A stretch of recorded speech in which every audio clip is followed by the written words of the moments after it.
पढ़ोगे लिखोगे तो बनोगे नवाब, खेलोगे कूदोगे तो होंगे खराब। ये हमारा इंडियन माइंडसेट और साला यही सिखाया जाता है हमारे एजुकेशन सिस्टम में भी। हमारे यहाँ 90% माँ बाप के सिर्फ 3 ही सपने होते हैं, पहला डॉक्टर, दूसरा इंजीनियर और तीसरा गवर्नमेंट सर्विस। खुद के बच्चों के लिए तो ये सपने देखते हैं और तारीफ बॉलीवुड एक्टर्स, क्रिकेटर्स की करते हैं। यार कुछ लोग होते हैं जो भीड़ के साथ नहीं चल सकते, वो अपना रास्ता खुद बनाना जानते हैं। कामयाबी तक पहुंचने का पढ़ाई सिर्फ एक जरिया है, पर एक बात याद रखना कि ये इकलौता रास्ता नहीं है। ये तो आप पर डिपेंड करता है कि आप किस में कामयाब होना चाहते हो। अगर आपका सपना कोई क्रिकेटर या एक्टर बनने का है तो पढ़ाई के दम पर आप वहां पर नहीं पहुंच सकते, इस बात को समझो।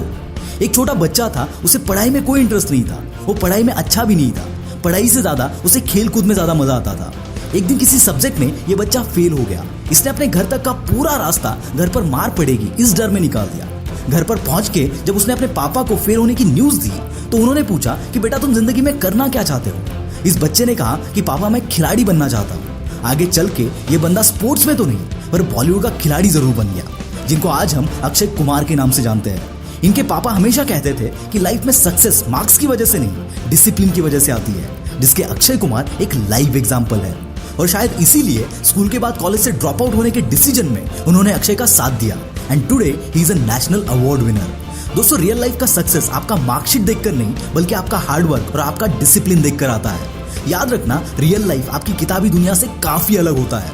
ऐसी एक कहानी है इंवर कामप्राद की। अब आप बोलोगे कि भाई ये कौन है? दोस्त, इस बंदे का नाम फेमस नहीं है पर इस बंदे का ब्रांड वर्ल्ड फेमस है। He is the founder of IKEA। बचपन से ही बिजनेस का पैशन रखने वाले इस बंदे को डिस्लेक्सिया था, जो कि एक लर्निंग डिसेबिलिटी है, वही जो तारे जमीन पर में ईशान अवस्थी को थी।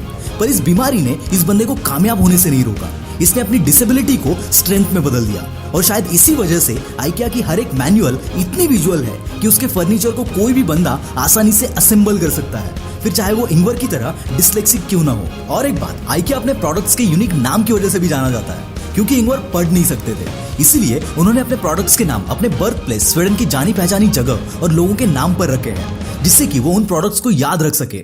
5 साल की उम्र में माचिस की तीली बेचकर शुरू हुई अपनी एंटरप्रेन्योरियल जर्नी में 17 साल की उम्र में पहला IKEA स्टोर खोलकर ये बंदा अपने लाइफ के एंड पर दुनिया का 8वां सबसे अमीर आदमी था। अगर इस बीमारी के साथ ये बंदा कर सकता है तो सोच तू क्या क्या कर सकता है। दोस्त, हर कोई मुंह में सोने का चम्मच लेके पैदा नहीं होता, पर अपनी औकात बदलने का मौका हर किसी को मिलता है। और ऐसी एक कहानी है इंडिया के सबसे पहले stand up comedian the very famous Johnny Lever की। ये सिर्फ 7वीं तक पढ़े हैं। अपने घर की फाइनेंशियल कंडीशन खराब होने की वजह से उन्हें स्कूल छोड़ के छोटे मोटे जॉब करने पड़े, जैसे कि रास्ते पर पेन बेचना, मुंबई की सड़कों पर बॉलीवुड एक्टर्स की मिमिक्री करना। हिंदुस्तान यूनिलीवर में काम करते वक्त एक कंपनी फंक्शन में उन्होंने सीनियर ऑफिसर्स की मिमिक्री की थी और तब से जॉनी जानू वाला बन गए जॉनी लीवर। और इसके बाद तो हम सभी को पता है कि एक वक्त था बॉलीवुड में जब जॉनी लीवर के बिना फिल्म्स नहीं बनती थी। दोस्तों, जो भी कामयाब बंदा आज आपको दिखता है वो अपनी मुसीबतों से लड़कर, अपनी हालातों से लड़कर वहां तक पहुंचा है। टॉम क्रूज आज का हॉलीवुड का सुपरस्टार। इस बंदे को डिस्लेक्सिया था, लर्निंग डिसेबिलिटी थी, इसी वजह से पढ़ाई की तो हमेशा बैंड बजी रहती थी, तो इसने स्पोर्ट्स पर फोकस किया। पर इंजुरी की वजह से बंदे को रेसलिंग टीम छोड़नी पड़ी और मिसबिहेवियर की वजह से फुटबॉल टीम भी। इन सब में फेल होने के बाद इसने अपना फोकस एक्टिंग पर लगाया और आज इसकी कामयाबी पूरी दुनिया जानती है। इसलिए जरूरी नहीं है कि आप एक चीज में फेल हो गए तो आप कुछ नहीं कर सकते। दूसरी ट्राई करो, तीसरी ट्राई करो, कहीं ना कहीं सक्सेस जरूर मिलेगा। आपने बीटल्स का नाम तो जरूर सुना होगा, एक टाइम का मोस्ट फेमस बैंड जिसके गाने आज भी सुने जाते हैं। उसके चारों मेंबर्स ने अपनी एजुकेशन भी पूरी नहीं की थी। ये किताबी जीनियस नहीं थे, ये म्यूजिकल जीनियस थे। पर क्या आप बिलीव करोगे कि ये म्यूजिकल जीनियस, ये म्यूजिकल लेजेंड्स म्यूजिकल शीट्स को भी नहीं पढ़ पाते थे, ना ही लिख पाते थे। इनको म्यूजिकल थ्योरी भी समझ में नहीं आती थी। इसके बावजूद इन चारों ने 2 बिलियंस के ऊपर एल्बम सेल किए हैं। इन स्टोरीज को सुनकर लगता है ना कि nothing is impossible, and trust me, it is 100% true. This is Mangesh from the will power star, signing off for the day. Bye bye.